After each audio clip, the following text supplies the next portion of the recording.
चाहिँ हाम्रो प्रेजेन्टेसनका त्यो विकास कुशल सिक्रेट र सुरज लेखिन्छ त्यो भनेको चाहिँ होइन बिजनेस इन्टेलिजेन्स भनेको के हो भनेर चाहिँ हामीले अब हेर्दैछौँ है बिजनेस इन्टेलिजेन्स भनेको जस्तै हामीले आर्टिफिसियल इन्टेलिजेन्स जस्तै पढ्यौँ नि त्यस्तै तर के छ त बिजनेसमा के गरेर बिजनेसलाई सक्सेसफुल गराउन सकिन्छ त भन्ने कुरा चाहिँ बिजनेस इन्टेलिजेन्समा पर्छ है जस्तो अब यस्तो फर्मल डेफिनेसन पनि हेरिहालौँ what is business intelligence helps in analysing business performance त्यो त भनिहालेँ अब इज डाटा ड्रिभन इन्साइट भनेको बिजनेस इन्टेलिजेन्स भनेको त्यतिकै गफ मात्रै ल यस्तो गर्नुपर्छ हामीले यस्तो गर्नुपर्छ चिया खाँदै गर्ने गफै होइन है यो टक्क डाटाहरू हेर्ने एनालाइज गर्ने अब चाहिँ हामीले यस्तो गर्दाखेरि चाहिँ पहिलाको ट्रेन अनुसार यस्तो गरेर चाहिँ राम्रो हुन्छ है यस्तो गरे घाटा हुन्छ यस्तो गरे प्रफिट हुन्छ भनेर चाहिँ निकाल्ने है अनि यो भनेको चाहिँ अब फेरि चाहिँ डाटा हेर्ने भनेको त पास्टकै कुराहरू भयो पास्टमा कस्तो छ के छ भनेर नै हो यो चाहिँ अब नेक्स्ट स्लाइड गरिहाल धेरै टाइम पनि नलगाऊँ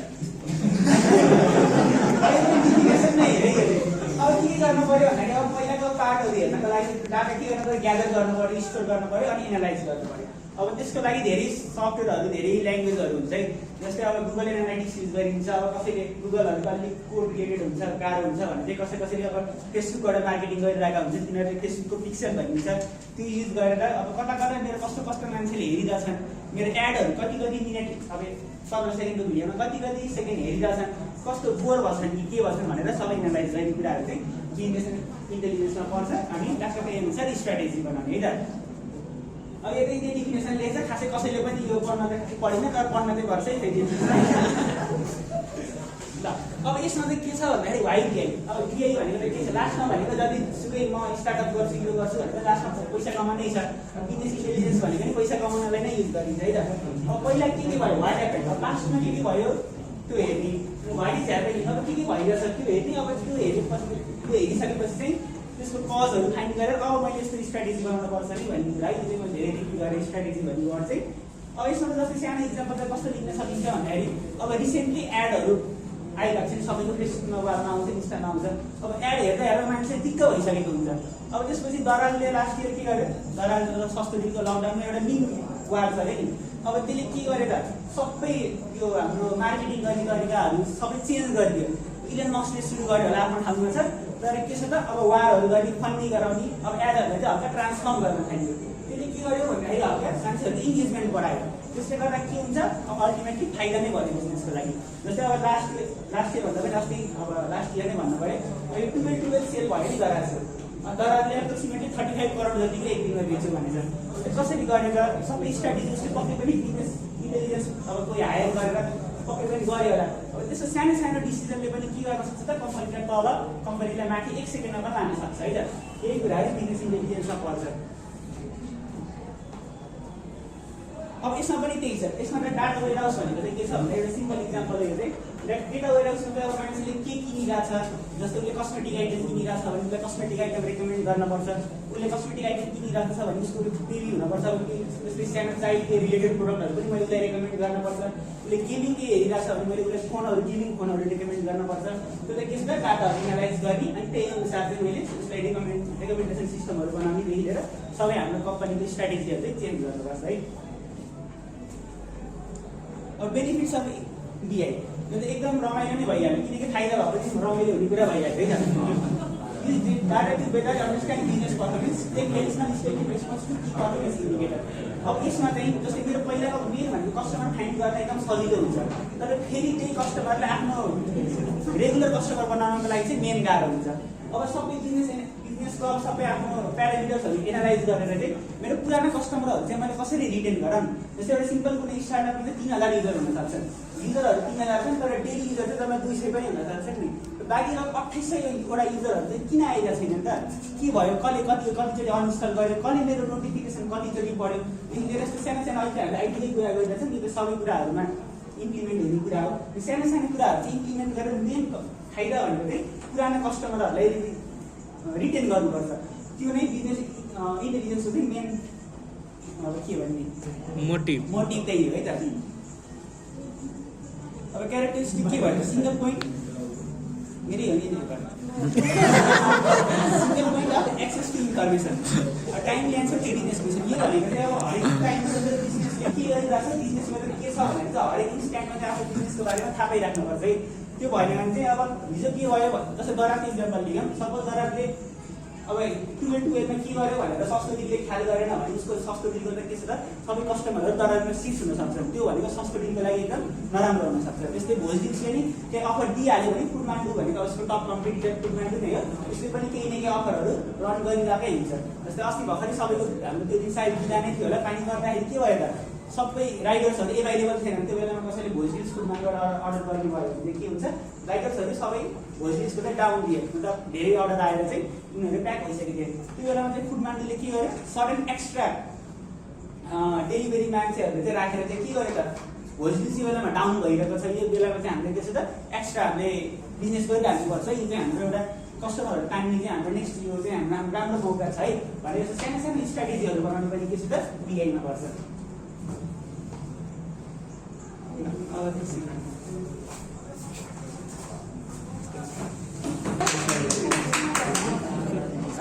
मैले अब पिआईको टेक्निकल पार्ट चाहिँ कसरी हुन्छ चाहिँ नर्मल पिआई किन युज हुन्छ के कुरा युज हुन्छ भने अब मैले चाहिँ कम्पोनेन्ट्स अफ पिआईलाई एक्सप्लेन गर्छु फर्स्टमा चाहिँ डेटा वेयर हाउसिङ हुन्छ यसमा चाहिँ हामीले डिफ्रेन्ट सोर्सेसहरूबाट हामी डिफ्रेन्ट सोर्सेसमा चाहिँ हाम्रो डाटा छरिएको हुन्छ त्यसबाट चाहिँ इन्टिग्रेट गरेर अनि त्यसपछि चाहिँ डाटा वेयर हाउसमा लोड गर्ने हुन्छ अनि त्यसको लागि चाहिँ इटिएल प्रोसेस हुन्छ एक्सट्र्याक्ट ट्रान्सफर्म अनि लोड त्यो भनेर चाहिँ पहिला डिफ्रेन्ट सोर्सेसबाट एक्सट्र्याक्ट गऱ्यो त्यसपछि एउटा कमन फर्मेटमा चाहिँ के अरे ट्रान्सफर्म गर्नुपर्छ जस्तै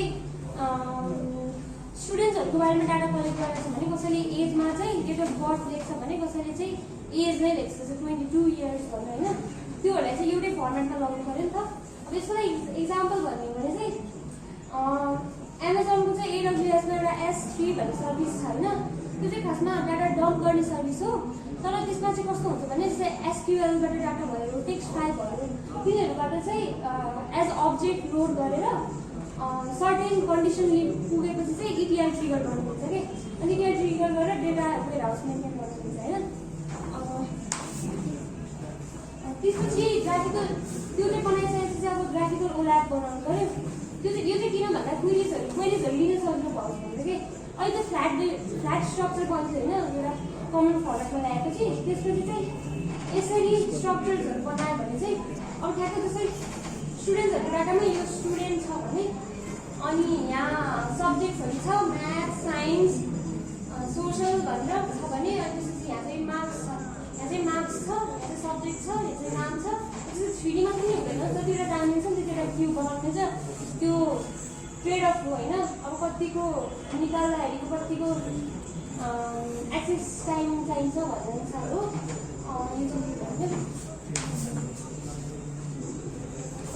त्यसपछि चाहिँ यसमा चाहिँ एनालाइटिक्स गरिन्छ होइन अनि यसमा चाहिँ अघि नैको जे हामीले बनायो नि स्ट्रक्चर त्यसमा क्वेरिजहरू आफूलाई चाहिने क्वेरिजहरू लिएर जस्तै म्याथ्समा 90 ओभर ल्याउने कतिजना छ त्यस्तो क्वेरिजहरू लिएर चाहिँ अरू कति नम्बर्स अफ स्टुडेन्ट्स छन् त्यस्तोहरू लिएर चाहिँ यसमा चाहिँ हामीले एनालाइसिस पर्फर्म गर्छौँ होइन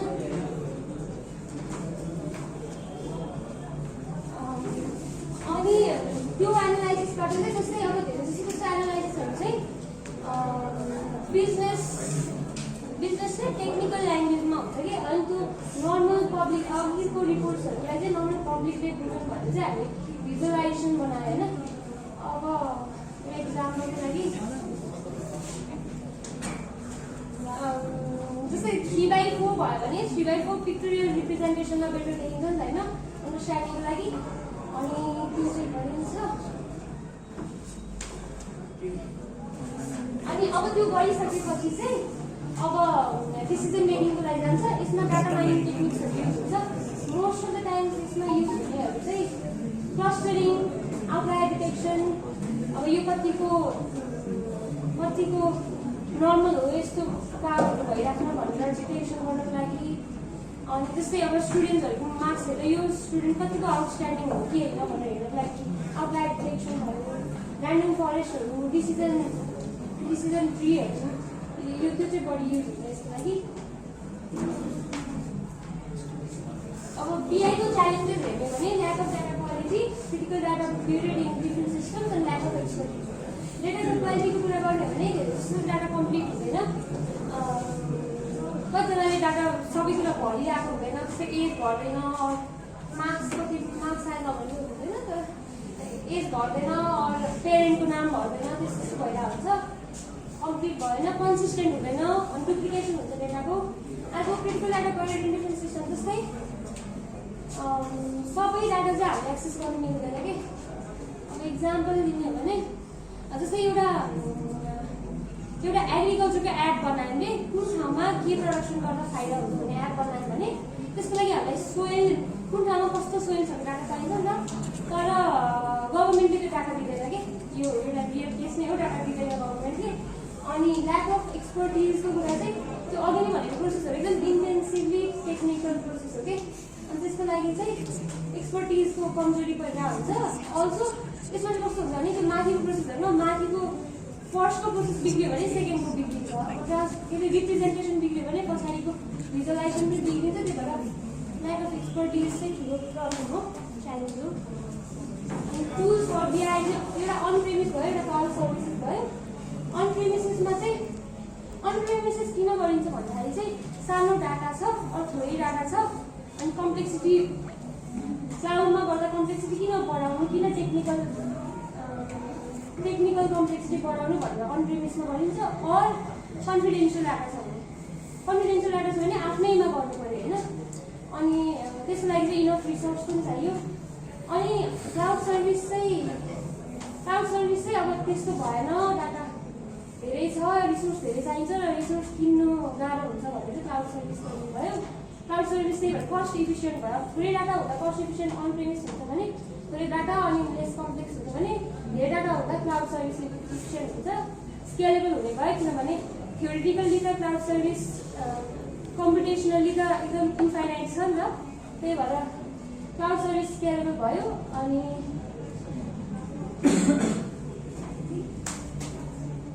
अब चाहिँ विकास त्यसको लागि। अनि अल्सो मलाई आज 7 बजे आएको हो यता। म चाहिँ यहाँ यो केस स्टडी भन्नु गइरहेको छु होइन। हामीले चाहिँ दुईवटा तयार गरेका छौँ, दुईवटा कम्पनीको होइन। त्यो पहिलो कम्पनी चाहिँ यो न्युयोर्क सिपिङ एक्सचेन्ज भन्ने छ। अनि यो न्युयोर्क सिपिङ एक्सचेन्ज चाहिँ अब यो सिपिङ टेक्नोलोजी कम्पनी हो होइन। यसको काम भनेको चाहिँ के हो भन्दाखेरि कार्गोले चाहिँ त्यही सिपर र क्यारियरको बिचमा जुन प्लान गरे अनुसार कन्ट्र्याक्ट भएको छ कि छैन, काम भएको छ कि छैन, त्यो हेर्ने हो होइन। अब यो न्युयोर्क सिपिङ एक्सचेन्जले चाहिँ हाम्रो बिजनेस इन्टेलिजेन्स चाहिँ कसरी युज गर्यो होइन, त्यो युज नगर्दाखेरि के बेफाइदा भयो थियो अनि युज गरेपछि के फाइदा भयो होइन, त्यसको बारेमा चाहिँ डिस्कस गर्छौँ। अब न्युयोर्क सिप एक्सचेन्ज विदाउट बिजनेस इन्टेलिजेन्स होइन। बिजनेस इन्टेलिजेन्स नहुँदाखेरि चाहिँ यो न्युयोर्क सिप एक्सचेन्ज चाहिँ कसरी काम गर्छ। अब कम्पनीको यदि पर्फर्मेन्सहरू हेर्नु पर्ने थियो भने चाहिँ त्यो बेलामा के गरिन्थ्यो त भन्दाखेरि यो निसेक्सले चाहिँ आफ्नो जति पनि डाटाहरू छन् नि त्यो क्लाउड एप्समा भएको या अरू एप्लिकेसनहरूमा भएको त्यो डाटाहरू सबै एक्सट्र्याक्ट गर्थ्यो होइन। अनि एक्सट्र्याक्ट गरेर त्यसलाई अब एक्सेलमा राखिन्थ्यो। अनि त्यस्तो गरिसके पश्चात चाहिँ यो प्रोसेस आफै लेबरियस अलिकति बोरिङ नै हुने र कम्प्लेक्स नै भएको कारणले गर्दाखेरि चाहिँ त्यो डाटाको चाहिँ फ्यु पिपलसँग मात्रै एक्सेस हुन्छ क्या।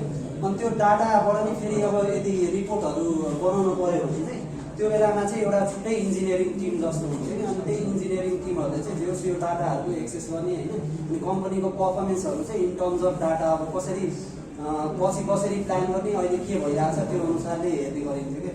यो बिजनेस इन्टेलिजेन्स युज नगर्नुभन्दा अगाडि चाहिँ अब युज गरिसकेपछि चाहिँ के हो त भन्दाखेरि अब न्युयोर्क सिप एक्सचेन्जले चाहिँ फेरि अर्को एउटा यो बिजनेस इन्टेलिजेन्स सर्भिस प्रोभाइड गर्ने एउटा चार्टियो भन्ने हो, त्यसको चाहिँ युज गरेको थियो यसले होइन। चार्टियो बिजनेस इन्टेलिजेन्स टुलको रूपमा। अब चार्टियोले चाहिँ के सजिलो बनाइदिएको थियो भन्दाखेरि अहिलेको त्यो जुन डाटा थियो नि त्यो डाटा चाहिँ अब सबै इम्प्लोइहरूले एक्सेस गर्न सक्ने भयो क्या। त्यसो गरिसके पश्चात अब के यदि डिसिजन मेकिङ छ भने चाहिँ जो इम्प्लोइले जति बेला चाहिएको छ होइन त्यही चार्टियोबाट अब उसको ड्यासबोर्डबाट रिपोर्टहरू हेरेर त्यो अनुसारको डिसिजन बनाउन सक्ने हो क्या। अब मेन यो न्युयोर्क सिपिङ एक्सचेन्जले चाहिँ चार्टियोको यो drag and drop visual SQL builder भन्ने चाहिँ युज गर्थ्यो होइन, युज गरेको छ। अब यसले चाहिँ के गर्ने गर्छ त भन्दाखेरि त्यो क्वेरिजहरू रन गर्ने हो। अनि क्वेरिजहरू रन गर्न नि एउटा त्यो प्रोग्रामिङमा नलेज भएको एक्सपर्ट चाहिएन कि, त्यो ड्र्याग एन्ड ड्रप गर्ने हो होइन। अब त्यही नामले हुन्छ त्यो भिजुअल एसक्युएल बिल्डर भनेर। अनि त्यो अनुसारले ड्यासबोर्डहरू सेटअप गरिदिने अनि रिपोर्ट्सहरू त्यही अनुसारले क्रिएट गरिदिने यो काम चाहिँ निसेक्सले चार्टियोजको माध्यमबाट गर्थ्यो है, एउटा बिजनेस इन्टेलिजेन्स टुलको आधारमा। अब त्यो चार्टियो चाहिँ अब कस्तो खालको भन्दाखेरि business intelligence cloud based business intelligence र एनालाइटिक्स सल्युसन प्रोभाइड गर्ने एउटा सर्भिस जस्तो हो होइन। अब चार्टियोको मेन उद्देश्य चाहिँ के हो भन्दाखेरि एम चाहिँ उसले सबैलाई आफ्नो त्यो कम्पनीको डाटा चाहिँ एनालाइज गर्ने एकदमै इजी प्लेटफर्म प्रोभाइड गरिदिने एउटा इन्टरफेस जस्तो होइन, यो काम गर्थ्यो चार्टियोले। अब चार्टियोको सेक्सनहरू हेर्ने हो भने यसले फिचर्सहरू चाहिँ सेभरल फिचर्सहरू प्रोभाइड गर्ने गर्थ्यो त्यो बिजनेस इन्टेलिजेन्स सल्युसन इम्प्लिमेन्ट गर्नको लागि है। अब तीमध्ये केही चाहिँ म यहाँ एक्सप्लेन गर्नु गइरहेको छु होइन। तीमध्ये केही अब यो जस्तै डाटा सोर्सेसहरू हो, data stores, visual SQL, charts र ड्यासबोर्ड, यसको बारेमा चाहिँ अलिकति ब्रिफ डिस्क्रिप्सन दिन्छु म अब। पहिला सुरुमा डाटा सोर्सेसको बारेमा छ होइन। अब कुन डाटालाई आधारित मानेर चाहिँ अब डिसिजन गर्नु होइन, पहिला सुरुमा त्यो हेर्नु पऱ्यो। अब चार्टियोले चाहिँ हाम्रो जुन कम्पनीको डाटाबेस छ नि त्यो डाटाबेसमा कनेक्ट गर्नको लागि दुईवटा मेथड प्रोभाइड गरेको छ क्या। एउटा भनेको डिरेक्ट कनेक्सन हो, अर्को भनेको टनल कनेक्सन हो होइन। अब डिरेक्ट कनेक्सन चाहिँ हाम्रो पब्लिक डाटा सोर्सेसहरूको लागि हो, जुन डाटाहरू चाहिँ एकदमै कन्फिडेन्सियल छैन, जस पब्लिकली अभाइलेबल छ, त्यस्तोको लागि चाहिँ डिरेक्ट कनेक्सन युज गर्ने गरिन्थ्यो। सिम्पल त्यही एउटा आइपी एड्रेस प्रोभाइड गर्थ्यो चार्टियोले होइन। अनि अरू केही कनेक्सन डिटेल्सहरू हुन्थ्यो, त्यसको आधारमा चाहिँ त्यो पब्लिक डाटा बेस, त्यो पब्लिक डाटा सोर्स भएको डाटाबेस चाहिँ कनेक्ट गर्न मिल्थ्यो क्या। अनि अर्को भनेको चाहिँ टनल कनेक्सन छ होइन। अब टनल कनेक्सन चाहिँ प्राइभेट डाटा सोर्सेसहरूको लागि प्रोभाइड गरेको एउटा मेथड हो चार्टियोले होइन, कनेक्ट गर्नको लागि। अब यसको लागि चाहिँ त्यही एसएसएस टनल नै युज गर्ने गरिन्थ्यो त्यसो चार्टियोले चाहिँ। अब यसमा डाटा सोर्सेस पछि अब यो चार्टियोको यो एउटा भिजुअल एसक्युएल भन्ने फिचर्समा हेरौँ होइन। त्यो निसेक्सले नि यही फिचरै युज गर्ने हो मेन चार्टियोको चाहिँ। अब यो भिजुअल एसक्युएलमा चाहिँ के हुन्छ भन्दाखेरि जब क्वेरी गर्छौँ नि, क्वेरी गर्दाखेरि यसले तिनवटा रिजल्ट्सहरू दिन्छ क्या। पहिला सुरुमा पाइपलाइन हो, अनि त्यस पश्चात रिजल्ट टेबल र चार्ट रिभ्यू हो होइन। अब यो पाइपलाइन भनेको चाहिँ के हो भन्दाखेरि पाइपलाइन भनेको चाहिँ त्यही ड्र्याग एन्ड ड्रप गर्ने हो क्या त्यो एसक्युएल क्वेरीहरू होइन। जस्तै यहाँ सुरुमा चाहिँ के लेखाएको छ भन्दाखेरि त्यो टेबलको यो आइडी भन्ने फिल्डलाई चाहिँ नम्बर अफ एक्सनले रिप्लेस गर्ने भनेर लेखेको छ होइन।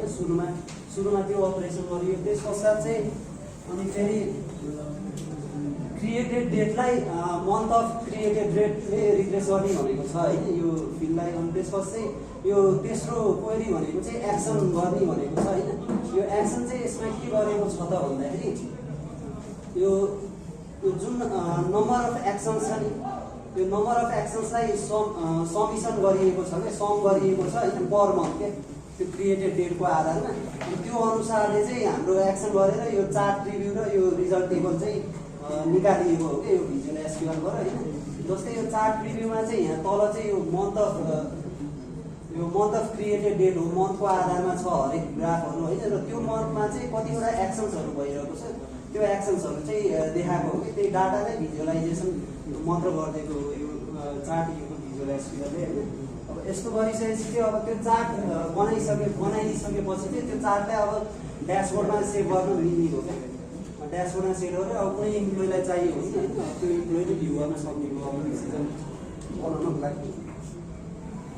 अब त्यसको ड्यासबोर्डमा चाहिँ के अप्सन्सहरू छन् भन्दाखेरि जस्तै अब एउटा इम्प्लोइले उसको आफ्नो ड्यासबोर्ड खोल्यो भने चाहिँ उसले यसरी देख्दियो होइन आफ्नो कम्पनीको अब त्यो के चार्ट्सहरू बनाएको छ या के भिजुअलाइजेसन गरेको छ त्यस्तोहरू हुन्थ्यो। जस्तै ड्यासबोर्ड नेम यहाँ चार्ट यो डेमो भनेको छ होइन, क्याटेगोरी यो डेमोमा राखिएको छ। एक्सेस भनेको चाहिँ यो ड्यासबोर्डको लागि चाहिँ उसको कुन लेभलको एक्सेस छ त्यो हो, ऊ एडमिन छ भने चाहिँ उसले बनाएको ड्यासबोर्ड हो यो होइन। यो उसले कहिले भ्यू गरेको छ त्यो भइहाल्यो। अनि अरूले नि भ्यू गर्न सक्छ नि त अब उसले बनाएको ड्यासबोर्ड उसकै कम्पनीको इम्प्लोयरले। अनि त्यो भ्यू काउन्ट चाहिँ कतिवटा छ भनेर त्यहाँ देखाइयो होइन। जस्तै अर्को ड्यासबोर्ड चाहिँ यो एक्जिक्युटिभ समरी हुन सक्ला होइन। अब यो चाहिँ के कोमा हो त भन्दाखेरि त्यही एक्जिक्युटिभ्सहरूलाई अब कुनै डिसिजन बनाउनको लागि बनाइएको ड्यासबोर्ड हुन सक्ला होइन। अब यो ड्यासबोर्डको लागि त्यसको एक्सेस के छ भन्दाखेरि एडमिन लेभलकै एक्सेस छ कि भनेपछि उसले यो ड्यासबोर्ड पछि फेरि मोडिफाई गर्न सक्नु होइन। भनेपछि ड्यासबोर्ड्सको चाहिँ त्यो चार्टियोले दिने ड्यासबोर्ड्सको फिचर्सहरू चाहिँ लगभग यस्तो हुने होइन। अब अर्को भनेको चाहिँ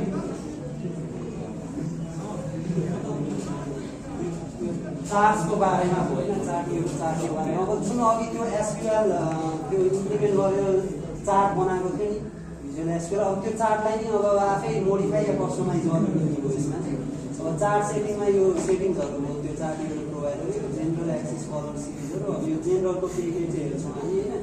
यो भनेको चाहिँ चार्ट टाइटल हो, अनि त्यसै गरी यो भनेको फन्ट साइज हो, के टाइटलको फन्ट साइज हो होइन। अनि यो चार्टमा त्यो चार्टको लेजेन्ड देखाउने कि नदेखाउने, यदि यस्तो यो लेजेन्ड भनेको चाहिँ डिफ्रेन्ट क्याटेगोरीको होइन चार्ट यसमा चाहिँ देखाइएको छ, बाई डिफल्ट देखाइन्छ। अनि अरू भनेको यो चार्ट रिलेटेड जो फङ्सनालिटिजहरू हो त्यो सेटिङ्सहरू मिलाउने। अब अर्को भनेको चाहिँ चार्टिएको डाटा स्टोरेज भयो होइन। अब के हुन्छ भन्दाखेरि अघि हामीले गरेको जुन क्वेरी पनि होइन, त्यो क्वेरीको एउटा रिजल्टेड टेबल आएको थियो नि हो, त्यो रिजल्टेड टेबल चाहिँ अब सेभ गर्ने कि त्यसलाई त्यत्तिकै छोडिदिने भन्ने कुरा आउँछ कि होइन। अब त्यसलाई यदि सेभ गर्ने हो भने चाहिँ त्यो सेभ क्वेरी रिजल्ट चाहिँ आफैमा फेरि एउटा नयाँ डाटा सोर्स हो क्या त्यही कम्पनीको लागि होइन। अब त्यसैले यो डाटा स्टोर चाहिँ चार्टिएको के हो भन्दाखेरि केही नि होइन, त्यस्तै टेबल्सहरू एउटा नि हुनसक्छ या एउटाभन्दा बेसी नै हुनसक्छ नि, त्यसकै कलेक्सन हो होइन। अनि त्यही टेबल्सहरूलाई फेरि कम्पनीको नयाँ डाटा स्टोरको रूपमा डाटा सोर्सको रूपमा लिन सकिने भयो होइन। अब यो स्टोर टेबल क्रिएट गर्ने नि यो चार्टियोले हेर्नु लगभग त्यही चार्ट जसरी क्रिएट गर्ने हो त्यो चाहिँ सिङ्गल हुन जान्छ कि। अब यो निसेक्सले चाहिँ मेन त्यही visual SQL builder user main त्यो रिपोर्टहरू निकाल्न चाहिँ मेन युज गर्छ कि यो चार्टियो होइन। यति नै हो यसको बारेमा चाहिँ। अब कुशलले चाहिँ यो सिसिटिभी हाम्रो सेकेन्ड केस स्टडी है, कोकोला बोटिङ कम्पनी भनेर छ। कोकोला सबैले थाहा पाउनुपर्छ होला। अनि त्यसमा चाहिँ अब मैले विकासले भनेको कुरा बिजनेस इन्टेलिजेन्सको त्यही कुरै गराउँछु है। अब टुल चाहिँ यसमा फरक युज गरेको छ। जस कोकोलाको चाहिँ के एउटा प्रब्लम आएको थियो भन्दाखेरि उसको लास्टै ठुलो कम्पनी होइन। अनि त्यसपछि अब रिपोर्ट्सहरू अनि डाटाहरू पनि धेरै नै आउने, तर त्यो डाटाहरू म्यानेज गरेर अब रिपोर्टिङ गर्ने अनि त्यसपछि अर्गनाइज गर्ने, त्यसपछि अलिकति टाइम लाग्ने, धेरै नै टाइम लाग्ने। अनि त्यसपछि रियल टाइम डेटा अब आज डेटा आछ भने अब त्यसलाई कम्पाइल गर्दा गर्दा अब अर्को महिनासम्म पुगिसक्ने त्यो रिपोर्टमा। अनि त्यसपछि त्यो अनुसारको एक्सन लिन ढिलो हुने भएको थियो। अनि त्यसपछि त्यो टाइम लागेपछि यसको कम्पिटिटिभ मार्केटमा होइन पेप्सी छ, अरू छ, अब त्यस्तो अरूले एज गेन त्यो कम्पिटिटिभ एज गेन गर्ने हो कि अलिकति अगाडि बढ्ने हो कि भन्ने चाहिँ एउटा प्रब्लम आएको थियो होइन, अलिक ढिलो हुने हो कि भन्ने। अनि त्यसपछि एउटा सोल्युसन चाहिँ के आयो भन्दाखेरि बिजनेस इन्टेलिजेन्सको ट्याब्ल्यू भन्ने एउटा टुल अघि चार्टियो भने जस्तो अहिले ट्याब्ल्यू युज गर्ने।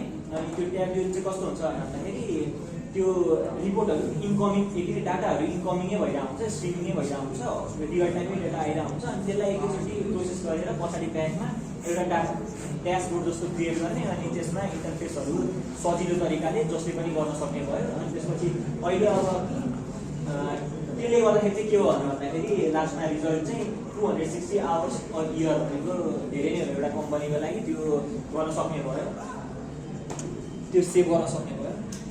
अनि अर्को बेनिफिट्स भनेको चाहिँ अब त्यो एकचोटि आफ्नो मोबाइलमै अब अहिले कस्तो छ डेटाहरू भन्दा आउँदाखेरि कस्टमर CRM भनेको कस्टमर रिलेसन म्यानेजमेन्ट डेटाहरू सबै आउँदाखेरि चाहिँ कस्टमर कतिको ह्याप्पी छन्, अनि कुन बेला के गरिरहेछन्, राति कोक खान्छन् कि रेनीमा खान्छन् कि शनिमा खान्छन् कि केमा खान्छन् भनेर सबै कुरा एनालाइज गर्न लास्टै नै सजिलो भयो मोबाइल ड्यासबोर्ड अनुसार। अनि त्यसपछि अब एनालिस्टहरूले चाहिँ कम्पाइल गर्ने टाइम अनि खोजेर ल्याउने टाइम त्यस्तो केही नै चाहिएन, एकैचोटि डिसिजन लिँदा हुने भयो। अब आजको केही अब वेदरहरू अलिकति नराम्रो हुने भयो भने त्यही अनुसारको अलिकति, अनि हेल्थमा पनि एकदमै कन्सर्न भएको थियो मान्छेहरू चाहिँ कोकोला खाएर हेल्थ लास्टै बिग्रिन्छ भन्ने त्यो भएर उसले त्यो एनालाइज गरेर ओरेन्ज त्यो हेल्दी फ्रुट ड्रिङ्क्सहरूमा पनि एकचोटि गएको थियो। त्यस्तै अब एनालाइज गर्न सजिलो हुने भयो, अनि डिसिजन लिन पनि लास्टै चाँडो हुन्छ। सो युजर इन्टरफेस अफ ट्याब्ल्यू भन्ने चाहिँ एउटा सफ्टवेयर युज गर्छ होइन, बिजनेस इन्टेलिजेन्स टुल हो। त्यो चाहिँ कस्तो हुन्छ भन्दाखेरि यहाँ मैले एउटा जिआइएफ राखेको थिएँ।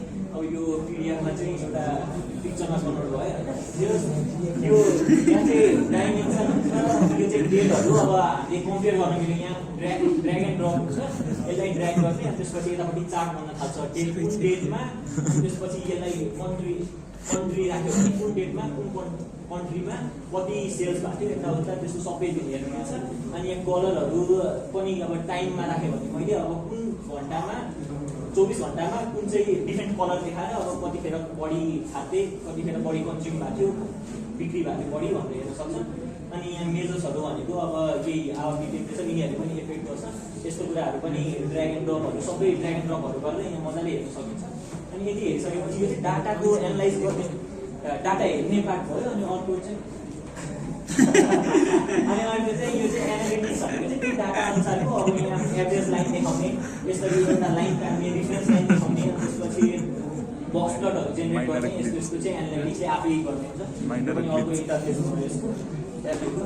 अनि लास्टमा भन्नुपर्दाखेरि बिजनेस इन्टेलिजेन्सको एउटा मेन गोल भनेको चाहिँ स्टक्स त्यो राम्रोसित युज गर्न सक्यो भने, राम्रोसित डिसिजन लिन सक्यो भने पर्छ है। Thank you everyone.